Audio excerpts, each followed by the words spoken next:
Welcome to the Gens and Associates Regulatory Executive Podcast series, where we explore innovation in regulatory. Today, I'm happy to be speaking with Steve Owens, CEO, and Murali, Chief Revenue Officer of Docuvera.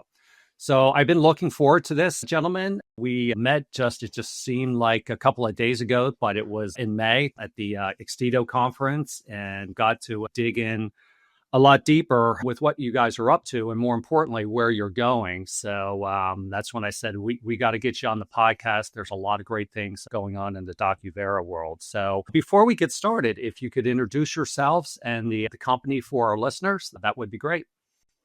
Awesome, Steve. Thanks. My name is Steve Owens, and I am the CEO of Docuvera. I am an engineer and MBA by training, but have focused on building enterprise SaaS services over the last 25 years, the last 20 years working with startups and various small companies. Through the years, I've worked mainly in the product areas, but also have focused on sales and marketing. Over the last 10 years, I've been with Docuvera and have helped to build the Docuvera structured content and now AI service, which focuses on the pharmaceutical documentation lifecycle. Most recently, we're excited to have been acquired by Bertelsmann as part of their Cormio Digital Health Initiative, which for a startup person, getting acquired is always one of the goals you have in building businesses. So really personally gratifying for myself, and also sets up Docuvera for a really terrific future under the Bertelsmann umbrella. Murali? Hi, everyone. So my name is Murali Menon. I'm the Chief Revenue Officer here at Docuvera. Like Steve, I've been with the company around 10 years as well. I have an engineering background as well. And my journey in pharma IT started in technical consulting and sales roles at CROs and system integrators. Today at Docuvera, I lead our go-to-market strategy for professional services and sales, helping pharmaceutical companies transform how they create and manage regulatory content. Thanks for having me on your podcast, and I'm excited to share how you're tackling AI in the regulatory space. Yeah, so let me also introduce Docuvera. So to understand the roots of Docuvera, you really need to know a bit about the history of the company. So the company's been around for 23 years, but for most of that time, we've operated a product called AuthorIt. So AuthorIt is more of a traditional tech pub structured content product that excels within industries like aerospace, finance, utilities, and government. So AuthorIt is a very feature-rich product, and it was built for a tech pub's author who would work in that application every day and create very robust structures of documents to produce a very wide range of outputs. When we implemented AuthorIt with the pharmaceutical customer, the medical authors who'd been working in Word for decades really struggled to adopt the service because it required them to think more like a tech pub's author than a medical author. So that's why we built Docuvera. We felt that the structured content market had a lot of potential in the pharmaceutical space, but medical authors really needed a product that was built specifically for them. So we've been offering Docuvera since 2017, and today our platform is being used by clinical writers to create protocols and other clinical documents like report submissions to ct.gov for trial transparency reports. It's being used by regulatory labeling groups to create labels and file EPI submissions. And it's also being used by medical affairs teams to create response documents and various other documents interacting with healthcare professionals. We also have a number of other pilots and POCs and CMC, PD, quality docs, and other use cases. So again, we're really focused on a cross-enterprise wide application where content can be used across those different functional areas. We have people working across the United States, Europe, and New Zealand. As mentioned, we were recently acquired by Bertelsmann, and also we've sold the AuthorIt business and are now solely focused on the pharmaceutical sector. Yeah, thanks so much for that background, Steve, because I remember in our early benchmarks, we would be tracking AuthorIt back in the day. So as we're looking at this sector very, very closely over the 12 months, kind of got reintroduced with Docuvera and where you're going. So maybe that's where we'll start. Things are rapidly changing. When I look from the time I left Johnson & Johnson, to present day, the authoring paradigm has been pretty static. And as we know, it's a significant change And I think most would say we're still in the early days of this change. So, Murali, why don't we start with you? How is Docuvera meeting today's needs? And more importantly, if we focus on tomorrow's, this thing is going very quick. You guys have a broad brush. The fast paced content generation transformation, like I said, is in the early days. You focus on a lot of things, but our listeners really focus a lot on regulatory, clinical, or anything that comes into regulatory, because ultimately it's a submission going to the health authority. So, let our listeners know where this train's headed with Docuvera. Yeah, so thanks for that. So, yes, we are focusing on the platform use case, and we feel that's the way to approach this because, as you know, there's so much cross reuse. And the ultimate goal for us is to really see how we can shorten the time to market across the value chain, so to speak. So, when you think about Docuvera and the role of AI and how it affects the business, there are a couple of areas that we want to kind of focus on. There are three pillars that we see are very prominent in what we do and very different from how others see us as well. First is the value of reuse. Now, reuse is a very innate nature of structured authoring, right? You are writing content, you're writing content for others, you're writing and reusing content from one document type to the other. But in our view, there is a hierarchy of content reuse and creation that helps you to prioritize how content is used in those documents.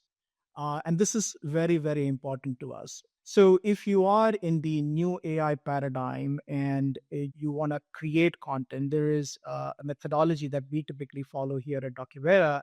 And the first priority is use AI to find and reuse already human approved and reviewed content that is already in the document or in the content repository. Because once the content is reviewed and approved, there is no reason to regenerate it. You don't have to go through the same review cycles that something that is generated by GenAI would have to go through, so to speak. In our world, we call this as retrieval augmented reuse, or RARE for short. And that, as the name suggests, we are using AI technologies to surface those reusable content so somebody can use it suggestedly in a content, so to speak.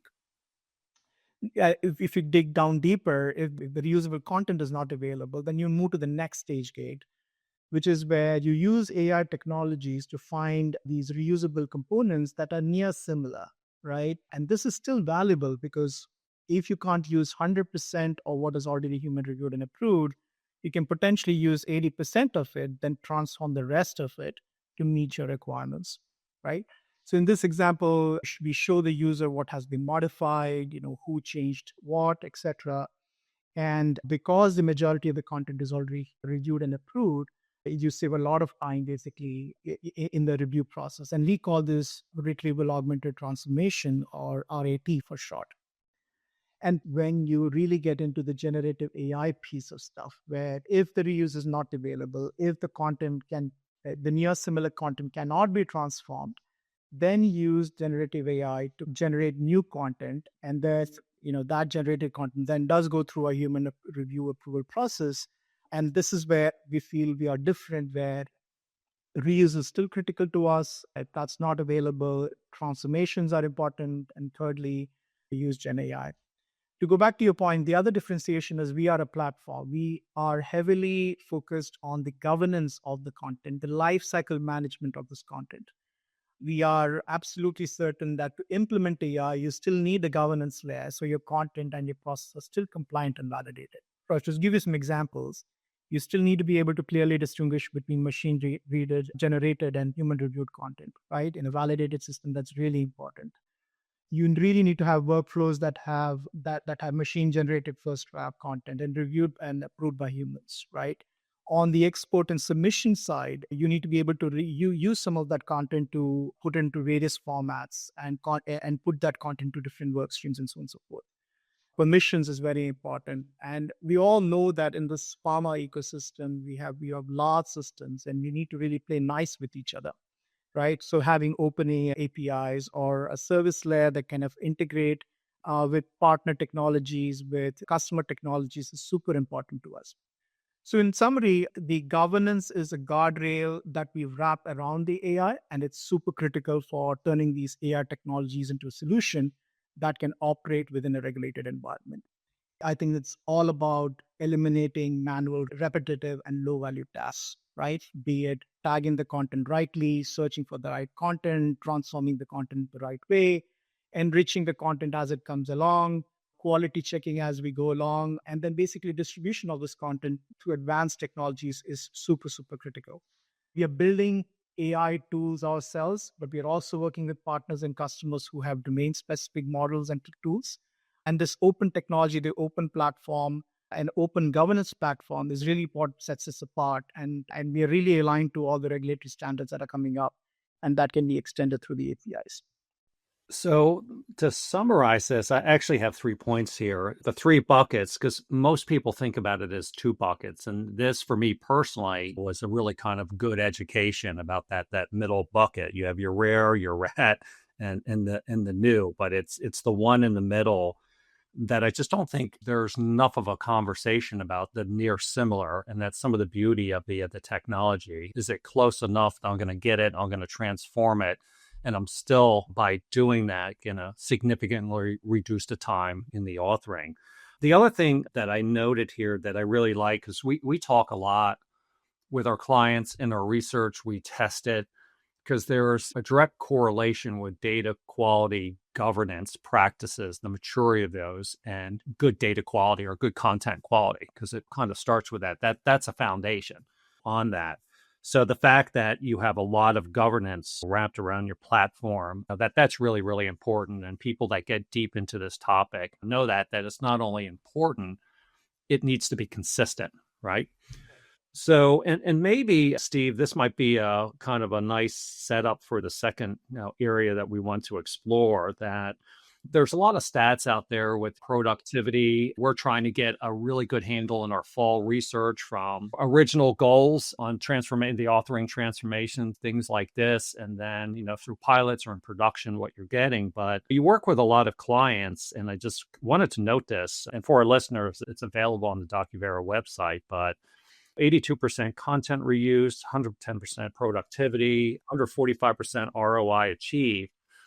These are very, very impressive. And the pilots that we're seeing, or even production, there's benefits that if we went 10 years ago, we couldn't even imagine, that we could cut off 2, 3, 4 weeks, because it's last patient visit, database lock to the filing. And then the other side on lifecycle management, usually 70% of the cost in regulatory is lifecycle management. And that's a huge optimization opportunity. So, this technology, and I would also say coupled with the review process, because some organizations, and you probably get this too, that they have so many layers of review, kind of on the content for filing. And sometimes that's half the equation. But here's an example where tech is really, really exciting. So with that, Steve, we've seen the debate, structured content authoring versus it's an or. And I think, people are settling in, you need better structure for the AI to be more intelligent. And again, this near similar content, people aren't talking about it enough. But what do you see, and what ultimately kind of is more value? And can you talk more about some of the business benefits further that your customers are getting? So I think that's a good question. Looking at what's more valuable, AI versus structured content, the way that we look at it is it's really not, you really shouldn't evaluate those technologies in isolation, because the combination of AI and structured content is really what we see as the major benefit. So in short, structured content makes AI better. So as Murali said in a previous example, you can use AI to find existing human-reviewed content from a structured authoring system like Docuvera, and that's much better than generating the content over and over using GenAI. So that's one example. Another example, as Murali mentioned, is the governance layer. So you need to have that governance layer in order to operate an AI system within a regulated environment like pharma. So you need things like audit trails, review and approval workflows, publishing modules, permissions, ecosystem integrations, platform validations. All of those elements are required in order to operate an AI system, a real AI solution within pharma. And systems like Docuvera can offer that governance layer.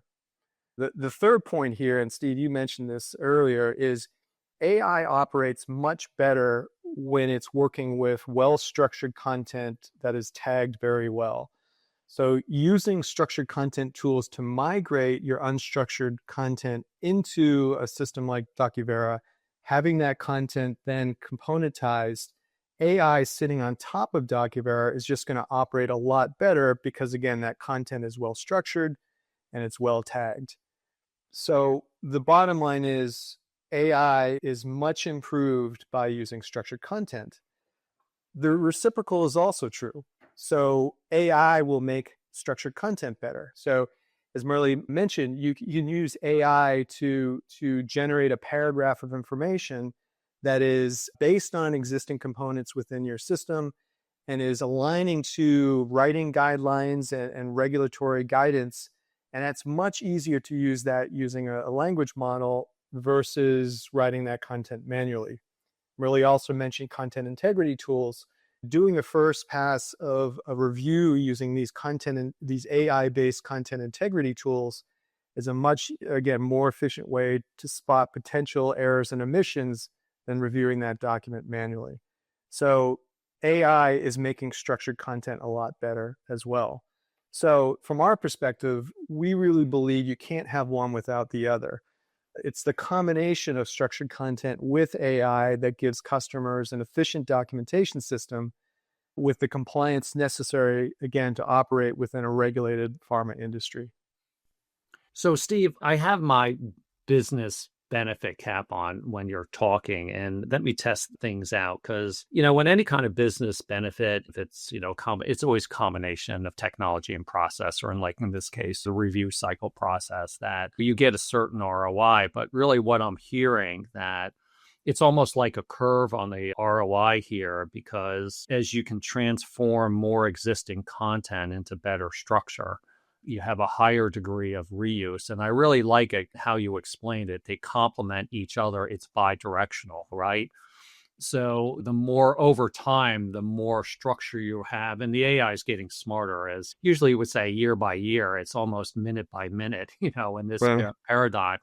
It's almost an exponential curve on the business return over the course of a couple of years. And to my point, it's still early days on this. So, I don't know if you have a kind of reaction to that, because there's static business benefits once you achieve it, but this seems like it's continually incremental benefits as the structure and the AI learning gets deeper and deeper. Yeah, again, I think that's a great point. And the way I think we look at it is it's really almost exponential benefits, right? So you see significant benefits in efficiency and productivity, right? You see significant benefits in reduction of time to market, improved quality, and reduction in errors and omissions. If you just look at the cost that's going to go into transforming documents into digital submissions, that's a huge cost avoidance that structured content and AI will address. And that also benefits not only the cost side of the equation, but also time to market and reductions in errors and omissions. So that, you can say, is very significant when you're looking just within a specific use case. So if you take labeling, for example, we've had customers of ours who've done ROI analysis, and that is very significant, that the impact that structured content will have in those particular areas.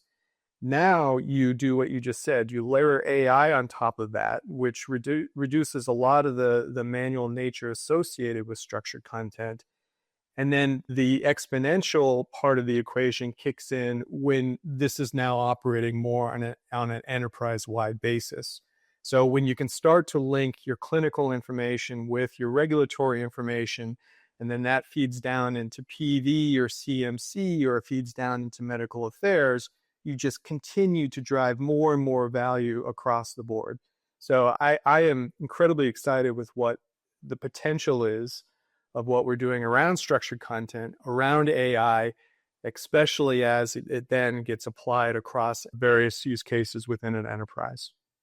And I love that labeling use case. And that's the classic one, going back to when the PIM initiative almost happened. This was kind of the big thing. So, Steve, I'll before we shift to the next question, I'll appeal to your engineering background and size, because a lot of times when I look at labeling, and it's more the life cycle management of it. So there's safety signal happens and it alters, there's a label change. For a large multinational, that might be in 100, 50 markets, and it might be 4 or 5 product family. So if you think about it from a mathematic and a permutation standpoint, the permutations just on those chunks of the label are significant, but if you have it down to that granular paragraphs or pieces of the content, you just flatten that permutation and get a massive benefit. So just a little side thing on my observation with the label reuse case, as this stuff gets more mature, especially on the lifecycle management, that's going to be a massive, massive productivity enabler in our opinion. We completely agreed. When we first started talking to the regulatory teams, just there are situations when they weren't aware of any of the potential non-conforming content across the hierarchy of their labels. And when we first started looking at that from a structured content perspective, that was one of the benefits that we provided, is you now can link all these components and you can have very good visibility on how the content essentially flows down through your tree of labels. Again, you layer AI on top of that, you now have not only this really good visibility into how content at the various levels of the label align with the core information, but then you have the capabilities, as you described, of automatically propagating that content down to the various levels, doing a lot more automation with how you transform that content as it's getting to the various regions based on patterns that have been established through various language models. So it just really is incredibly exciting with, as you're describing, the opportunity for us to make this process just so much more efficient than what has traditionally existed. Yeah, a very manual process. Absolutely. Yeah, just to add to Steve's point, I mean, one thing that does not get a lot of attention is really the translation side of things as well, right? Yeah. You have conformity, non-conformity. That's absolutely true, right? Your deviation from your core label to your local label, that's a big benefit. But translations, think about it, right? You have a core position that needs to be translated in the EU in 27 languages. Just the consistency across that through structured authoring principles, where you're not basically sending it out and having it translated, having all kinds of issues, but then one shot translating that into multiple languages is a huge, huge efficiency boost. Clear, consistent message, legal language is the same. You're reviewed it once. The translated information is tied to your source content. So anytime your source content changes, your translation gets updated as well. That was never possible before. And just to add to Steve's point, now you apply it through an AI lens where your language models are really sophisticated now. You can pretty much speak any language in the world if you think about it, right? So applying that kind of a language model on top to kind of drive these translation processes is a huge, huge paradigm shift. And I would add to your point, it's not the efficiency of time, but like when you're introduced, and I'm glad you brought up the translation things, it's the cost. Like we've always wondered here at Guns and Associates, because, back in the day, the translation software wasn't that sophisticated. You couldn't really rely on it. So you're outsourcing everything, right? If you summed up just in life sciences, the cost of translations, I just don't even know what that number would be. Now, unfortunately for that industry, this is going to be quite disruptive on it. So there's a massive cost just on translations, just for a single large multinational company. So I'm really glad you brought that up, because you were expanding this conversation more to the end-to-end processes. There's the review, there's the tech, there's the translations, and each one of those are time consuming. And usually in the history, you optimize one or two, but this is the first time ever we're optimizing the whole thing, so it's really exciting. So, Murali, I want to ask you, usually we're saying what's going on in the near and the future, maybe 2 or 3 years out, but I can't ask that because this is happening really, really quickly. The competition is really heating up, because even Greg and I, as we are really examining the space for a client about 3 to 4 months ago, we had to go to Steve, to your point, through that education process. You can't look at it we just want structured content authoring solution. You have to have kind of what you described, that wider view. So what should we expect from Docuvera in the near future? Will it be later on this year, getting into next year, because it's changing so quickly? Yeah, I mean, I think the key here is the AI space is really evolving very fast. And I think one thing is clear for Docuvera, and it's true for many of our peers as well, is it is an AI first world, right? And it is an AI to lead world, so to speak. But with that comes, as we say, right, it has to be measured, right? At what cost? And how do we kind of rationalize it across what we're trying to do is where we are focused on, right? So I'll give you some examples where we feel where this will be really game changing and where we are headed in the next few years. We've always founded Docuvera on the principles of ease of use, right? That's been very critical to us. If you look at products in the market, be it XML products or word-based products, we really want our SMEs to focus on what they do best, which is knowledge and scientific writing, right? And for us to keep doing that in a very efficient manner, we have to give them the tools that are easy to use and very similar to the way they are doing the work. But it's also mind shift, right? If we are to realize the whole digital shift paradigm, right? For example, ICHM 11 is promising and is going towards a fully digitalized protocol, right? So what's the relevance of Docuvera in that space or any kind of authoring tool in that space is something that we are very focused on, right? So ease of use is primarily very important. That's where we will be focusing a lot of our effort. The other thing, as I described, when we talk about AI, it's really around that hierarchy of use, reuse first, transformations, and then GenAI. I think that's going to be super critical so that the value is brought forward to the customer. So the other area we're focused on is the enterprise platform and the configuration layer space, right? Which is where we're saying we need this platform to go across the enterprise so that we can realize the value chain. And then the last thing is key is, which we probably didn't talk a lot, is change management, right? Structured authoring is a very different way of working. And it is something that companies need to focus on. It is something that all these good ideas and elements need to be successful. There are also best practices involved in deploying structured authoring and AI solutions. So that's a very key area, and it's going to be a key area for us to focus on to how to make these change management aspects much more clearer and much more easier for adoption, so to speak. I don't know, Steve, if you would like to add anything else on top of that. Now, just that, again, and I think you said this too, Steve, that before 2 years ago, when AI was not necessarily well understood or, quite frankly, popular, and we were out there focused on structured content, the opportunity looked really interesting to us because, again, a lot of the efficiencies that we talk about today is based on just having structured content.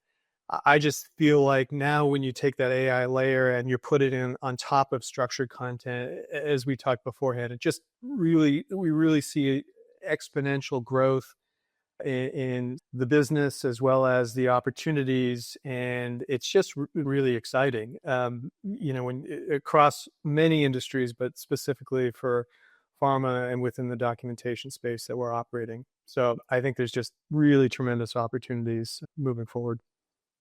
Yeah, it's really gone from the early days of the XML editor where people were nervous. It's not Word. There wasn't an embracement, especially on the medicinal side, because the author wasn't getting the benefit. The benefit was downstream. Now, maybe a conversation for another time. The medtech side is different because it's more of an engineering paradigm than the biopharmaceutical side. And the other thing, too, that's exciting, and it's clear in our benchmarks, and we work with our clients because different strategic initiatives where companies are trying to get value. You might have 30 or 40% at any one year. And there was a massive thing that we tracked about, RIM monetization. Some people call it transformation, and just how global regulatory information management is managed. So that was basically the last 8 or 9 years. But, it's rare and it's happening in this space. It's not like, hey, you have 30 or 40% working on it. Like, just if we talk about the top 30, every single company's working on the authoring. It's not some or many, it's all. So certainly a lot of exciting times. Your phones and emails must be quite busy with a lot of interest, a lot of demos, client pilots. So our listeners might want to get a hold of you. So what's the best way? Is it email? Myself, I'm a LinkedIn junkie, website. So what would you suggest? Yeah, so the best way to reach out to us is through our website, and that's the easiest way to kind of reach out, and we'll be glad to help you. All right. And for our listeners, you know how to get a hold of us. If you actually have a question, just go to our website on the contact form, or certainly look myself up on LinkedIn.